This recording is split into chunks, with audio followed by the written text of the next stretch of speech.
Najväčšia prekážka byť sám sebou sú názory ostatných. Ľudia si názor utvárajú na základe vlastných skúseností a svojich myšlienok, alebo prevzali názory od niekoho iného. Ich názory ale nie sú fakty a nie sú ani dobré, ani zlé. Nechod do lesa, je to nebezpečné, povedal človek, ktorý tam nikdy nebol.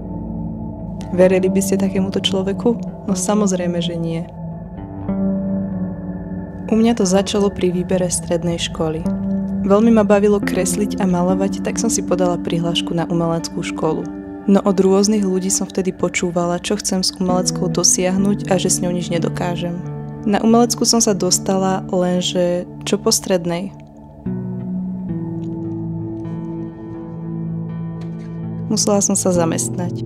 Odjak živa som vedela, že mám v sebe potenciál a nie som predurčená pracovať niekde za pásom. Nakoľko som od malička stále niečo vyrábala a tvorila, tak som verila, že niečím podobným sa budem v budúcnosti živiť. Ešte počas strednej školy v maturitnom ročníku som začala vyrábať svoje prvé šperky. Samozrejme, ani tu som sa neobyšla bez názorov okolia. S týmto chceš niečo dosiahnuť? Veď si to nikto nekúpi. Neboj sa, čo skoro ťa to omrzí. Samozrejme ma tieto vety zamrzeli, ale v hĺbke duše som vedela, že si mám ísť stále za svojím. Pretože už od prvého šperku, čo som vyrobila, tak som vedela, že z toho bude niečo veľké.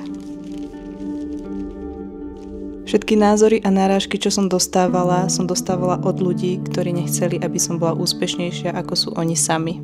Budú sa cítiť menej zranene, keď nebudete na sebe pracovať a nepôjdete za svojimi snami. A jednoducho zostanete tam, kde ste. A teraz som tu. Takmer po 4 rokoch mojej tvorby sa stále stretávam s názormi a s rôznymi komentármi, že moje šperky nemajú žiadnu cenu. Niekedy sa mi takéto komentáre objavia pod videami, ale je ich o mnoho menej ako tých pozitívnych. A ja nad nimi iba mávnem rukou, pretože jediné názory, ktoré mňa zaujímajú, sú od mojich podporovateľov a mojich zákazníkov.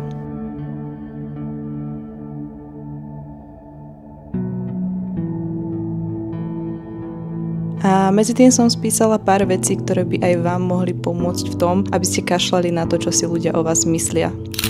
Prvý bod, uvedomenie si svojich hodnôt a cieľov.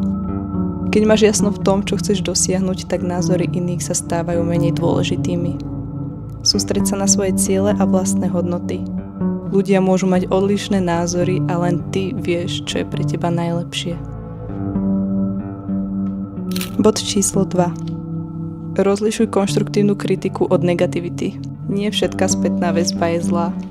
Nauč sa rozlišovať medzi ľuďmi, ktorí ťa chcú podporiť a tými, ktorí len kritizujú. Zároveň môžu mať ľudia užitočné rady, ktoré ti pomôžu rásť. Možno si skús sama sebe povedať, tento názor mi môže pomôcť a zlepšiť sa. Alebo tento názor nemá hodnotu a nezáleží mi na ňom. A vďaka týmto dvom vetám nebudeš brať tak tie komentáre osobne. Bod číslo 3. Nauč sa byť spokojná so svojimi rozhodnutiami. Každé rozhodnutie, ktoré urobíš, je výsledkom tvojich hodnôt a túžob. Aj keď sa môžeš občas mýliť, tak každý krok, ktorý urobíš, je súčasťou tvojej cesty.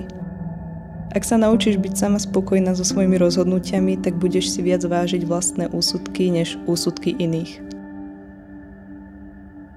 Bod číslo 4. Pripomeň si, že ľudia sú zaneprázdnení sami sebou.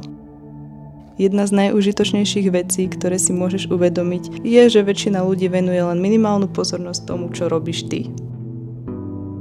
Ľudia sú často zaneprázdnení svojimi problémami a starostiami. Aj keď máš pocit, že ťa niekto súdi alebo hodnotí, tak sa to pravdepodobne týka len krátkodobého okamihu.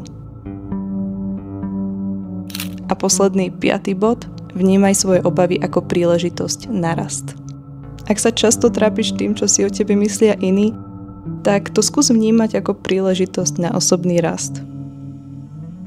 Každý tvoj krok je smerom k nezávislosti od názorov druhých a je o krok k väčšiemu sebavedomiu a sile.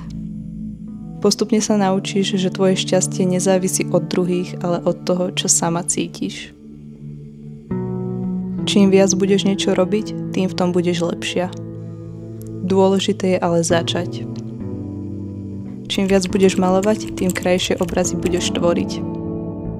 Čím viac budeš trénovať na hudobný nástroj, tým lepšie a ľahšie ti to pôjde. Čím viac budeš tvoriť šperky, tak tým dokonalejšie a profesionálnejšie budú vyzerať.